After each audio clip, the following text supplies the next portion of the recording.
नमस्कार दोस्तों, स्वागत है आपका मेरे इस चैनल में। दोस्तों, जैसा कि मैंने अपने पुराने 2 वीडियो में ऑप्शंस और फ्यूचर्स के बारे में बताया, ऑप्शंस और फ्यूचर्स क्या होते हैं, कॉल एंड पुट ऑप्शंस क्या होते हैं, कैसे आप इनके थ्रू स्टॉक मार्केट में इन्वेस्ट कर सकते हैं और कैसे आप ऑप्शंस और फ्यूचर्स के थ्रू प्रॉफिट कमा सकते हैं। आज के इस वीडियो में आपको बताऊंगा कि हेजिंग क्या होती है, कैसे आप हेजिंग के द्वारा अपने फ्यूचर और ऑप्शन में जो आपने ट्रेड किया है उसको आप इंश्योर कर सकते हैं और कैसे अपने लॉसेस को कम कर सकते हैं। तो दोस्तों, बने रहिए मेरे साथ इस वीडियो में। नमस्कार दोस्तों, मेरा नाम है राहुल।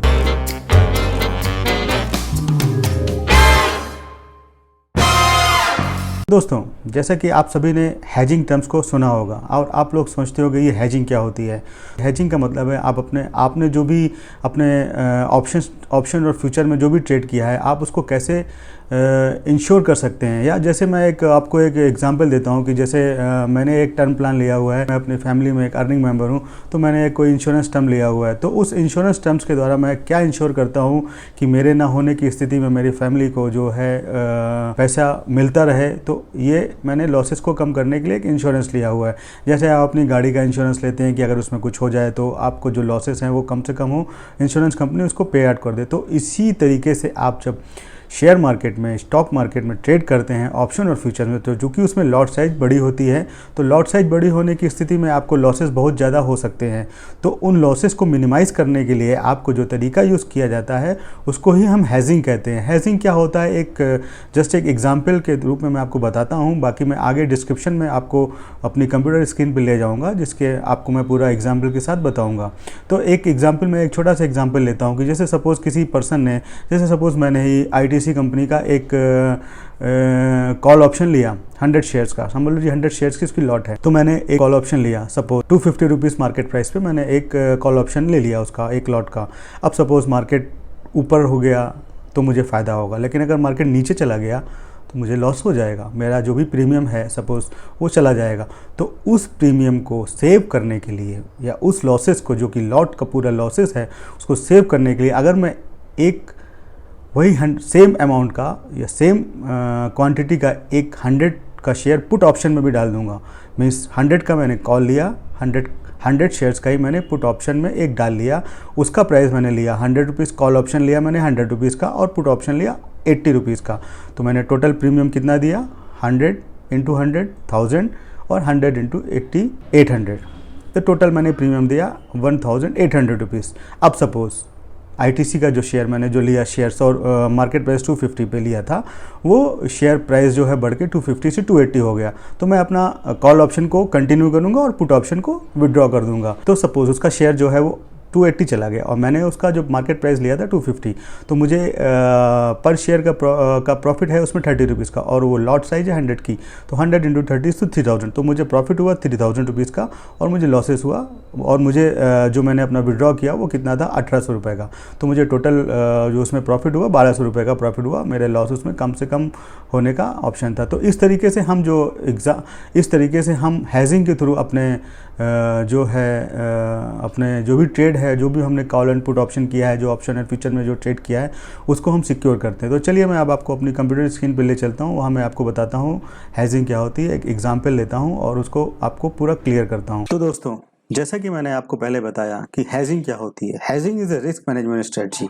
मीन्स हेजिंग के द्वारा आप अपने जो भी आपने ट्रेड किया है उसके रिस्क को आप कैसे मैनेज करते हैं। तो hedging is a risk management strategy employed to offset losses in an investment by taking an opposite position in a related asset. तो जैसा कि मैंने अपने वीडियो में आपको बताया कि हेजिंग जो है आपके पैसों का रिस्क का मैनेजमेंट है, कि कैसे आप अपने जो पैसा आपने लगाया है स्टॉक मार्केट में उसमें आप रिस्क को कैसे कम से कम कर सकें। तो hedging is a risk management strategy. तो इसमें जो होता है, the reduction in risk provided by hedging also typically result in a reduction in potential profits. और hedging strategy typically involves derivatives such as option and future contract, जिसके बारे में आपको पहले ही बता चुका हूं। तो अब चलिए आपको मैं बताता हूं कि व्हाट इज हेजिंग। हेजिंग क्या होती है। Hedging is the best way to think of it as a form of insurance. तो जैसा कि मैंने आपको वीडियो में पहले ही बताया कि हेजिंग क्या होती है। हेजिंग एक टाइप का इंश्योरेंस है।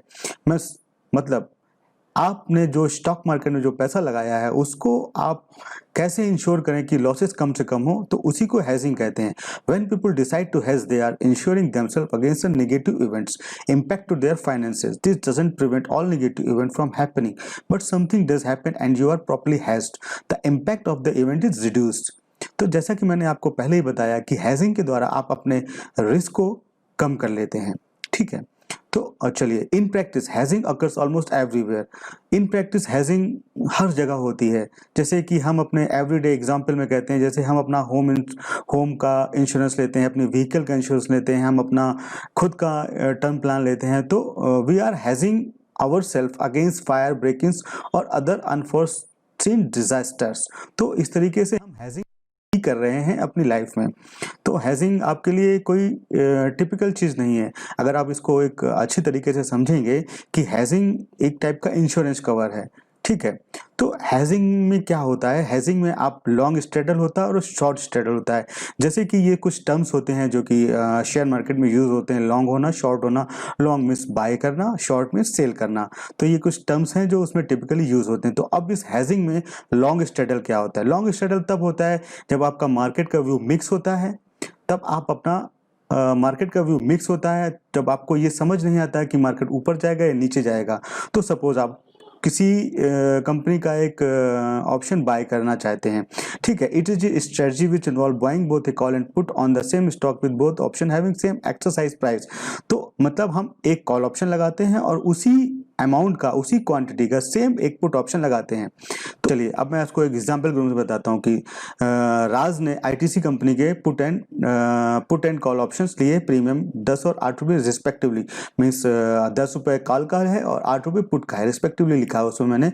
और at a estimated price of ₹250 for both, means ₹250 पर ही उसने ये दोनों कॉल एंड पुट ऑप्शन लगाए हैं। अब राज होल्डर हो गया आईटीसी कंपनी के 100 शेयर्स के कॉल एंड पुट ऑप्शन का at a premium of ₹10 and ₹8 respectively at the estimated price of ₹250। उसने टोटल प्रीमियम कितना पेड किया दोस्तों? देखिए, कॉल ऑप्शन में उसने 10 × 100 ₹1000, पुट ऑप्शन में उसने 8 × 100 ₹800। तो टोटल प्रीमियम उसने कितना पेड किया? ₹1800। तो अगर अब आईटीसी कंपनी का शेयर ऊपर बढ़ता है, सपोज 250 से वो 280 चला जाता है, तो चलिए हम देखते हैं राज को कैसे उसको अफेक्ट करता है। तो ठीक है, राज विल लेट, तो राज अब क्या करेगा? उसने तो 250 रुपीज पे कॉल एंड पुट ऑप्शन दोनों लगाया था। तो अब मार्केट ऊपर जा रहा है तो वो अपना पुट ऑप्शन छोड़ देगा, पुट ऑप्शन को लैप्स कर देगा और अपना कॉल ऑप्शन को आगे फुलफिल करेगा। तो 280 रुपीज तक गया मार्केट, तो उसको जो एप्रिसिएशन हुआ, रियलाइजेशन, तो 280 माइनस 250 बराबर 30 रुपीज ईच शेयर। तो यानी कि उसको 100 शेयर्स का 3000 रुपीज उसको प्रॉफिट हो गया। तो उसको अब नेट प्रॉफिट कितना हुआ? 3000 माइनस 1800, चूंकि उसने टोटल प्रीमियम 1800 पेड किया है, ठीक है। तो अभी उसको 1200 रुपए का प्रॉफिट ही है। तरीके से उसको 1200 रुपए का उसने प्रॉफिट फिर भी कमाया, अपने लॉसेस को कम करते हुए, लॉसेस को मिनिमाइज करते हुए। तो दोस्तों, आपको ये लग रहा होगा कि ये तो एक बहुत अच्छा तरीका है जिसके द्वारा हम अपने लॉसेस को कम कर सकते हैं और अपने और प्रॉफिट को हमेशा ही बुक कर सकते हैं। तो दोस्तों, ऐसा मत समझिए। तो चलिए मैं अब आपको एक और एग्जाम्पल लेता हूं कि जब कंपनी का शेयर घट जाता है, उस स्थिति में क्या होगा। तो अब सपोज आईटीसी कंपनी का शेयर जो कि है वो 210 रुपए चला गया है। तो टोटल प्रीमियम हमारे यहाँ कितना पेड हुआ? 10 × 100 बराबर 1000, 8 × 100 बराबर 800। तो टोटल प्रीमियम हमारा 1800, जैसे कि मैंने अपने पिछले एग्जाम्पल में बताया था। तो राज अब क्या करेगा? राज अपना कॉल ऑप्शन को लैप्स कर देगा, मीन्स मार्केट तो डाउन हुआ तो वो अपना कॉल ऑप्शन को छोड़ देगा, ठीक है। और अब वो अपने पुट ऑप्शन को फुलफिल करेगा। तो पुट ऑप्शन उसका 210 रुपीज में था, तो उसको एप्रिसिएशन कितना मिला? 250 से 210, 40 रुपीज का उसको एप्रिसिएशन मिला पर शेयर। तो उसको टोटल एप्रिसिएशन कितना मिला? 1000 × 4 बराबर 4000 रुपीज। तो अभी उसका नेट प्रॉफिट कितना हुआ? 4000 तो उसका प्रॉफिट हुआ। उसने 1800 रुपीज उसका प्रीमियम दिया हुआ था, तो उसको टोटल नेट प्रॉफिट कितना हुआ? 2200 रुपीज। तो इस तरीके से भी उसको प्रॉफिट ही मिल रहा है। तो कंक्लूजन क्या है? लॉन्ग स्ट्रेडल क्या होता है? मार्केट व्यू मिक्स होता है, buy put and call option at same estimated price and profit potential is unlimited. यहाँ पे आपका प्रॉफिट का जो पोटेंशियल है वो अनलिमिटेड होता है, क्योंकि आपने जो है कॉल ऑप्शन, जैसे आपने यहाँ पे कॉल ऑप्शन लिया था 250 रुपीज एस्टिमेटेड मार्केट प्राइस पे, आपने कॉल एंड पुट दोनों ऑप्शन लगाए हुए थे। अब सपोज मार्केट 280 से कितना भी ऊपर गया तो यहाँ पे आपका प्रॉफिट जो है वो अनलिमिटेड है, और बट यहाँ पे लॉसेस जो है लिमिटेड है, सिर्फ आपको अपना प्रीमियम ही पेड करना है। अगर आपको लॉसेस होता है तो आपको सिर्फ अपना प्रीमियम ही देना है। तो इस तरीके से ये होता है लॉन्ग स्ट्रेडल। अब चलिए समझते हैं शॉर्ट स्ट्रेडल के बारे में। शॉर्ट स्ट्रेडल में भी क्या होता है? मार्केट व्यू मिक्स होता है। यहाँ पे शॉर्ट स्ट्रेडल में एक चीज आपको ध्यान रखने की बात है कि यहाँ पे हम सेल करते हैं, यहाँ बाई नहीं कर रहे हैं, यहाँ पे हम सेल कर रहे हैं। तो इस तरीके का जो ऑप्शन यूज करते हैं वो मतलब बहुत ही कम, बहुत ही जो जिन्होंने उस मार्केट के बारे में डीप स्टडी की हुई है, जो बहुत ही तरीके के टूल्स का यूज करते हैं, मशीन टूल्स का यूज करते हैं, एआई यूज करते हैं, या जैसे हम कह सकते हैं या बिग कारपोरेट्स होते हैं, वही इस चीज को यूज करते हैं। आप इस चीज को यूज करने की कोशिश मत करिए, क्योंकि ये बहुत ही रिस्की है और इसमें जो है प्रॉफिट उतना भी नहीं है और इसमें लॉसेस बहुत हो सकते हैं। तो इसमें क्या होता है सर, ये समझते हैं।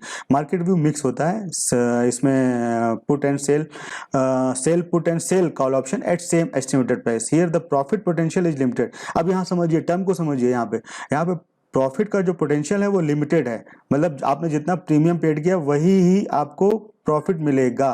And losses potential is unlimited, आपके लॉसेस का पोटेंशियल जो है वो अनलिमिटेड है, क्योंकि आपको जो प्रॉफिट मिलेगा वो सिर्फ आपको जो प्रीमियम मिल रहा है दूसरे से, आपने किसी का कॉल ऑप्शन या किसी का पुट ऑप्शन आपने खरीदा है। यहाँ पे सेल का मतलब है कि आपने किसी का कॉल एंड किसी का पुट ऑप्शन आपने खरीदा है, तो इसको कहते हैं सेल। तो यहाँ पे आपको प्रॉफिट कितना मिलेगा? सिर्फ आपको जो प्रीमियम मिल रहा है। लेकिन लॉसेस, अगर मार्केट ऊपर चला गया तो भी लॉसेस हैं, नीचे चला गया तो भी लॉसेस हैं। This is only for the big buyer, just like insurance company they take premium. जैसे कि इंश्योरेंस कंपनी होती है वो बहुत सारे लोगों से प्रीमियम लेती है, बट उनका जो क्लेम रेशियो होता है वो कितना होता है, कितने लोगों को क्लेम देना पड़ता है। सपोज उसने 10,000 लोगों से प्रीमियम लिया, बट उसने क्लेम कितना मिलता है? 40 से 50। ठीक है, तो इस तरीके से वो प्रीमियम का कलेक्शन करके मल्टीपल लोगों से प्रीमियम का कलेक्शन करके वो अपना प्रॉफिट का बुकिंग करती हैं। इस तरीके से इसको सेल ऑप्शन के थ्रू शॉर्ट स्ट्रेडल कहते हैं। तो आपके हैजिंग के डिसएडवांटेजेस क्या होते हैं? Every hedge has a cost. तो every hedge has a cost मतलब आपको हर एक हेज का एक कॉस्ट देना पड़ेगा उसके प्रीमियम के रूप में। जैसे कि आपने कॉल ऑप्शन का भी प्रीमियम दिया, पुट ऑप्शन का भी प्रीमियम दिया। So before you decide to use hedging you must ask yourself if the benefit receive from it justify the expense. तो किसी भी कंपनी का हेजिंग करते समय आपको ये डिसाइड करना है कि आप उसके एक्सपेंस को जस्टिफाई कर रहे हैं कि नहीं कर रहे हैं। ऐसा ना हो कि आप सिर्फ प्रीमियम ही पेड करते जा रहे हैं, आपको कुछ प्रॉफिट बुक नहीं हो रहा है, तो आपको ये जस्टिफिकेशन भी देना है। ठीक है, अब आपको remember the goal of hedging is not make money but to protect from losses. तो हेजिंग का यहाँ पे एक मेन मकसद क्या है कि आपको अपने लॉसेस को प्रोटेक्ट करने के लिए ही हेजिंग यूज कर दी जाती है। ये किसी भी तरीके से प्रॉफिट बुक करने के लिए इसको यूज नहीं करना चाहिए। The cost of the hedge whether it is the cost of an option और loss profits from being on wrong side of a future contract can not be avoided. So जो अगर किसी रॉन्ग साइड चला गया तो उसको avoid नहीं किया सकता। This is the price you पे टू अवॉइड अनसर्टेनिटी। आप यहाँ पे जो प्राइस पे कर रहे हैं वो अनसर्टेनिटी को अवॉइड करने के लिए पे कर रहे हैं। मींस जैसे को शुरू से बताया है कि ये जस्ट लाइक का एक इंश्योरेंस कवर है जो आपने अपने शेयर मार्केट में जो इन्वेस्ट किया है उसको बचाने के लिए एक इंश्योरेंस कवर है। So while it's tempting to compare hedging to insurance is far more precise. Insurance बहुत ही सस्ता है बट यहाँ हैजिंग में थोड़ा आपको पैसा ज़्यादा पे करना पड़ेगा। With insurance you are completely compensated for your loss. Insurance में आप अपने लॉसेस को फुली कंपनसेट किया जाता है, usually minus deductible. Hedging is portfolio is not a perfect science and things can go wrong.